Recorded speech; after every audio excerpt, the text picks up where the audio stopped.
इतने समझदार बनो कि हर किसी को माफ़ कर सको, लेकिन इतने बेवकूफ़ कभी मत बनो कि धोखा देने वाले पर दोबारा विश्वास कर सको।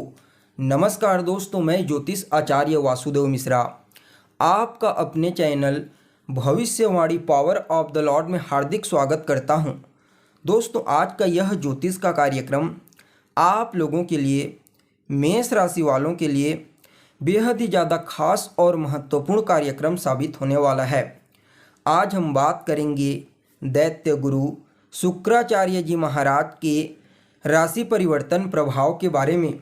जी हाँ दोस्तों, आपने बिल्कुल ठीक सुना।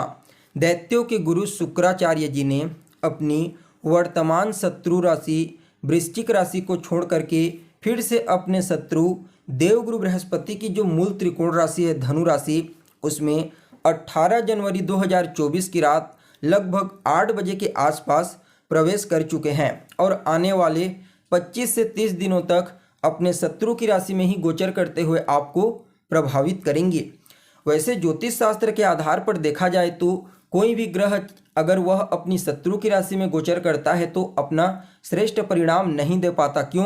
क्योंकि शत्रु की राशि में गोचर करते हुए वह भयभीत होता है। लेकिन शुक्राचार्य के इस गोचर में यह सूत्र लागू नहीं होगा। इसके पीछे कारण भी है। देखिए, अभी गोचर कुंडली में वर्तमान समय में देवगुरु बृहस्पति अपने परम मित्र मंगल की जो मूल त्रिकोण राशि है मेष राशि, उसमें गोचर कर रहे हैं और मेष राशि में गोचर करते हुए अपनी नवम दृष्टि से अपने ही मूल त्रिकोण राशि यानी कि धनु राशि को दृष्टि गोचर कर रहे हैं।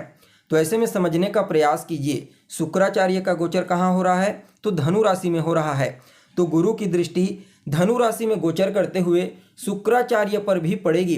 फलतः आप क्या समझे? फलतः यो यो भावस्य युतोवा दृष्टवा तस्य भावस्य वृद्धि, यानी कि जो भाव का स्वामी अपने भाव को देखता है उस भाव की वृद्धि करता है। फलतः यहाँ पर शुक्राचार्य धनु राशि में गोचर करते हुए गुरु की दृष्टि से दृष्ट होकर के अपने जो भय की स्थिति है उसे दूर कर देंगे और गुरु के अनुसार आपको शुभ परिणाम देने के लिए बाध्य हो जाएंगे। इसलिए शुक्राचार्य का यह गोचर भले ही शत्रु राशि में हो रहा है, लेकिन आपके लिए अत्यंत ही श्रेष्ठ और बेहतर सकारात्मक परिणाम देने वाला साबित होगा।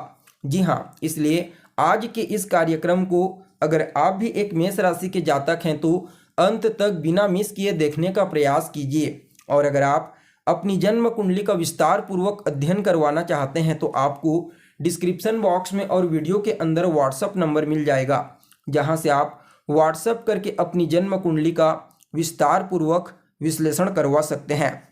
तो दोस्तों देखिए, शुक्राचार्य कौन है? शुक्राचार्य तो यह काल पुरुष का सुख है। जी हाँ, जो भी हमें भौतिक सुख सुविधाएं प्राप्त होती है वह सिर्फ और सिर्फ दैत्यों के गुरु शुक्राचार्य की वजह से ही प्राप्त होती है। जी हाँ, चाहे वह मकान का सुख हो, वाहन का सुख हो, भूमि का सुख हो, पारिवारिक सुख हो, वैवाहिक सुख हो, ये सब कुछ शुक्राचार्य के ही कंट्रोल में आता है।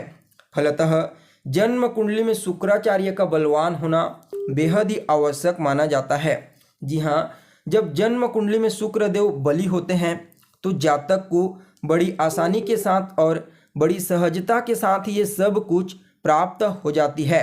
जातक अपने जीवन में या तो अपने भाग्य से या अपने पुरुषार्थ से ये सभी सुख सुविधाएं बड़ी आसानी से हासिल कर लेता है और व्यक्ति अपने जीवन में इन सभी सुख सुविधाओं को भोग करके अंत में, क्योंकि अध्यात्म में भी उसका रुचि देखने को मिलता है, अगर गुरु के पास बल है और शुक्र शुभ स्थिति में है तो नो डाउट व्यक्ति को भौतिक सुख सुविधाएं तो प्राप्त होंगी, साथ में वह अंत में परम तत्व में विलीन हो जाएगा। ऐसा भी प्रभाव देखने को मिलता है। इसलिए कुंडली में हर प्रकार से गुरु और शुक्र का बलवान होना बेहद ही ज़्यादा जरूरी माना जाता है, क्योंकि जब ये पीड़ित होते हैं तो न तो व्यक्ति अपने जीवन में सुख सुविधाओं की प्राप्ति कर पाता है और न ही अंत में परमात्मा की प्राप्ति कर पाता है।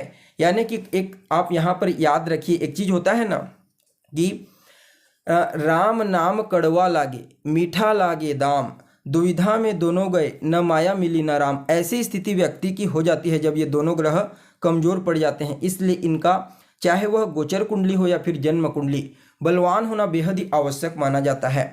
तो दोस्तों देखिए, आप लोगों के लिए यानी कि मेष राशि वालों के लिए शुक्रदेव आपकी कुंडली के दूसरे और सप्तम भाव के स्वामी होते हैं और इनका यह परिवर्तन आपके भाग्य भाव में हुआ है यानी कि नवम स्थान में हुआ है और नवम स्थान में गोचर करते हुए अपनी सप्तम दृष्टि से कुंडली के तीसरे भाव को दृष्टिगोचर करेंगे। गुरु आपके लग्न में यानी कि आपकी राशि में गोचर कर रहे हैं। तो देखिए यहाँ पर समझने का प्रयास कीजिए, गुरु आपके भाग्य के मूल स्वामी बनते हैं हमेशा के लिए और व्यक्तित्व के ऊपर भाग्य के स्वामी होकर के गोचर कर रहे हैं।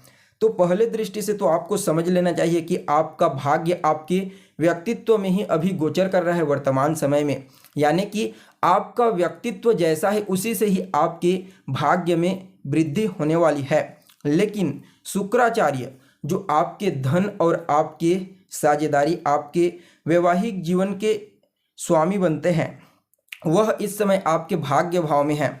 तो सबसे पहले तो देखिए, गुरुदेव बृहस्पति यह धन, ज्ञान, विवेक, समझदारी, ऐशो आराम, आपकी ऊंचाई, सफलता, इन चीज़ों का प्रतिनिधित्व करते हैं और इनकी दृष्टि शुक्र के ऊपर रहेगी।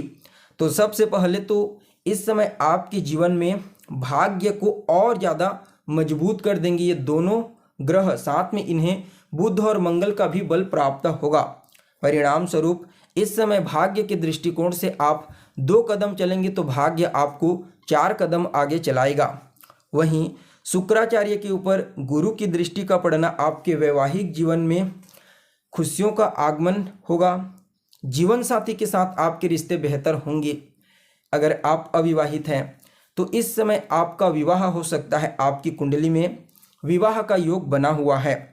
जी हाँ, इस समय भाग्य मजबूत रहेगा। तो आप व्यापार करते हैं, जी हाँ, अगर आप किसी भी फील्ड में व्यापार करते हैं, चाहे आप स्वतंत्र रूप से व्यापार करते हैं, पार्टनरशिप में व्यापार करते हैं, समझ जाइए व्यापार में इस समय आपको ज़बरदस्त तरीके से सफलता और लाभ की प्राप्ति होगी। खास करके उन व्यापारियों को ज़्यादा प्रॉफिट होगा जो सुगंधित वस्तुओं का व्यापार करते हैं, खूबसूरत वस्तुओं का व्यापार करते हैं, वस्त्र का व्यापार करते हैं, खाने पीने की वस्तुओं का व्यापार करते हैं। जी हाँ, इन क्षेत्रों से संबंधित कोई भी कार्य अगर आप करते हैं तो समझ जाइए गुरु और शुक्र की कृपा से इस समय आपको ज़बरदस्त तरीके से सफलता, लाभ और प्रसिद्धि की प्राप्ति होगी। वहीं अभी तक पैसों को लेकर के जो आपके मन में समस्या थी, डाउट थी, समझ जाइए वे सभी समस्या अभी दूर होने वाली है। क्योंकि यहाँ पर दूसरे भाव जो आपका धन भाव होता है उसके स्वामी के ऊपर धन के कारक गुरु की दृष्टि का पड़ना, वह भी भाग्य में। तो आपको समझ जाना चाहिए कि इस समय आपको अपने भाग्य की वजह से ही धन की प्राप्ति होगी, चाहे वह आपका रुका हुआ पैसा हो या फिर कार्य क्षेत्र में मिलने वाला पैसा। आपको इस समय ज़बरदस्त तरीके से फाइनेंशियल प्रॉफिट होने वाली है, जिससे आपकी फाइनेंशियल कंडीशन यानी कि आर्थिक स्थिति पहले की तुलना में और ज़्यादा मजबूत और सुदृढ़ हो जाएगी। इस समय आपके पारिवारिक जीवन में, दाम्पत्य जीवन में खुशियों का आगमन होगा। माता के साथ, पत्नी के साथ, संतान के साथ, हर किसी के साथ आपके रिश्ते मधुर होंगे, उनके साथ तालमेल बेहतर बनेंगे। वहीं देखा जाए तो इस समय विद्यार्थियों को भी विशेष तौर पर अपने पढ़ाई के क्षेत्र में गुरु, शुक्र, बुध और मंगल, इन 4 ग्रहों की कृपा से विशेष सफलता की प्राप्ति होने वाली है।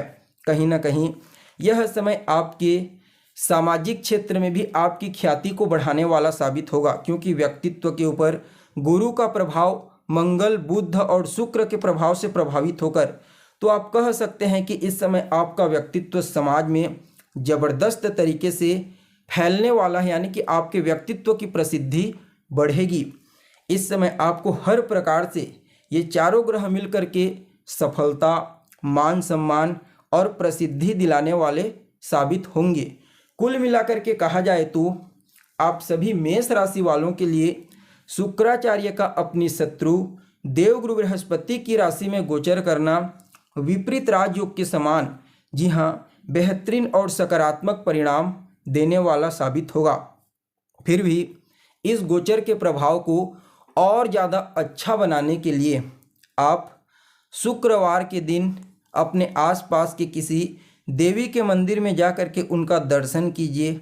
वहीं पर बैठ कर के किसी मंत्र का, देवी के ही किसी मंत्र का 3 या फिर 5 माला जाप करें और उन्हें एक लाल रंग का पुष्प अर्पित करें। आपके लिए शुक्राचार्य का यह गोचर हर प्रकार से फायदेमंद साबित होगा।